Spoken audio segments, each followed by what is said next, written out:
রাতের সংবাদে আমন্ত্রণ। সাথে আছি আমি আব্দুল্লাহ খান। প্রথমে এই সংবাদ শিরোনাম। স্বৈরশাসক হাসিনার নৃশংসতা নথিভুক্তির উপর গুরুত্ব আরোপ প্রধান উপদেষ্টার। আশা করছি রমজানে কোনো লোডশেডিং হবে না, বিদ্যুৎ ও জ্বালানি উপদেষ্টা। নারী পুরুষ কেউ যেন পাবলিক প্লেসে ধূমপান না করে, স্বরাষ্ট্র উপদেষ্টা। এবারে বিস্তারিত। স্বৈরশাসক হাসিনার নৃশংসতা নথিভুক্তির উপর গুরুত্ব প্রদান করেছেন প্রধান উপদেষ্টা। প্রধান উপদেষ্টা অধ্যাপক ডক্টর মোহাম্মদ ইউনূস ক্ষমতাচ্যুত স্বৈরাচারী শাসক শেখ হাসিনার শাসনামলে সংঘটিত সব নৃশংসতার সঠিক নথিভুক্তির উপর গুরুত্ব আরোপ করেছেন।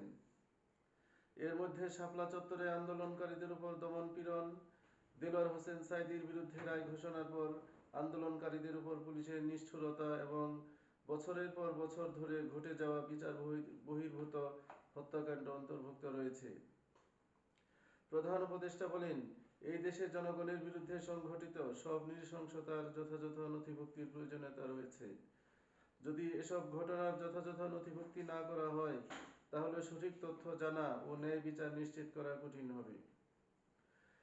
রোববার রাষ্ট্রীয় অতিথি ভবন যমুনায় বাংলাদেশে জাতিসংঘের আবাসিক সমন্বয়কারী গুইন লুইস এবং জাতিসংঘ আবাসিক সমন্বয়কারীর দপ্তরের জ্যেষ্ঠ মানবাধিকার উপদেষ্টা হুমা খান প্রধান উপদেষ্টার সঙ্গে সাক্ষাৎ করতে গেলে তিনি একথা বলেন। আবাসিক সমন্বয়কারী লুইস বলেন, জনগণের উপর ঘটে যাওয়া নৃশংসতার ঘটনাসমূহ যথাযথ অধিভুক্ত করতে জাতিসংঘ প্রযুক্তিগত সহায়তা প্রদান এবং এ বিষয়ে বাংলাদেশের মানুষের সক্ষমতা বৃদ্ধিতে সহযোগিতা দিতে প্রস্তুত রয়েছে। এটি এ ধরনের ঘটনা প্রতিরোধ এবং সত্য প্রতিষ্ঠার একটি প্রক্রিয়া। আশা করছি রমজানে কোনো লোডশেডিং হবে না, বিদ্যুৎ ও জ্বালানি উপদেষ্টা। রমজানে লোডশেডিং না দিয়ে বিদ্যুৎ সরবরাহ স্বাভাবিক রাখতে 4 কার্গো অতিরিক্ত এলএনজি আমদানি করা হচ্ছে বলে জানিয়েছেন বিদ্যুৎ, জ্বালানি ও খনিজ সম্পদ উপদেষ্টা মোহাম্মদ ফাউজুল কবির খান। রোববার আসরের নামাজের পর রাজধানীর সার্কিট হাউস জামে মসজিদের সামনে সাংবাদিকদের তিনি একথা বলেন। উপদেষ্টা বলেন, রমজানে 4 কার্গো অতিরিক্ত এলএনজি আমদানির উদ্যোগ নিয়েছি। আমরা আশা করছি রমজান মাসে ইনশাল্লাহ কোনো লোডশেডিং হবে না। ফাউজুল কবির খান বলেন, আমাদের যে গ্যাস ছিল সেই গ্যাস ফুরিয়ে যাচ্ছে। আমরা বৈদেশিক মুদ্রা ব্যবহার করে বিদেশ থেকে এলএনজি আমদানি করছি।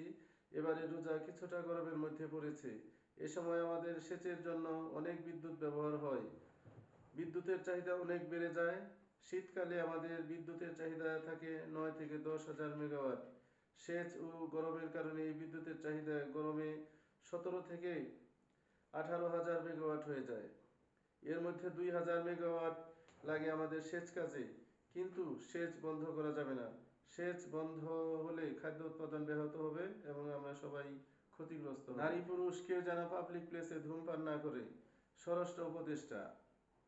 নারী পুরুষ সবাইকে প্রকাশ্যে ধূমপান না করার অনুরোধ জানিয়েছেন স্বরাষ্ট্র উপদেষ্টা লেফটেন্যান্ট জেনারেল মোহাম্মদ জাহাঙ্গীর আলম চৌধুরী।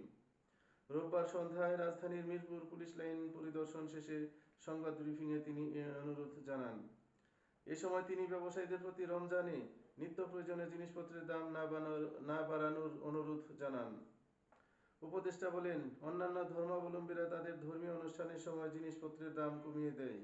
মধ্যপ্রাচ্যের মুসলিম দেশগুলোতেও রমজানে জিনিসপত্রের দাম কমিয়ে রাখা হয়, আর আমাদের দেশে উল্টোটা হয়, রমজানের সময় ব্যবসায়ীরা জিনিসপত্রের দাম বাড়িয়ে দেয়। তিনি বলেন, আমি ব্যবসায়ীদের অনুরোধ করব তারা যেন এ সময় জিনিসপত্রের দাম না বাড়ায়। রমজানের সময় তারা যেন জিনিসপত্রের দাম যথাযথ সম্ভব কম রাখে। এটি করতে পারলে ভোক্তাদের সাশ্রয় হবে, তারা স্বস্তি পাবে। সবাইকে ধন্যবাদ। আল্লাহ হাফেজ।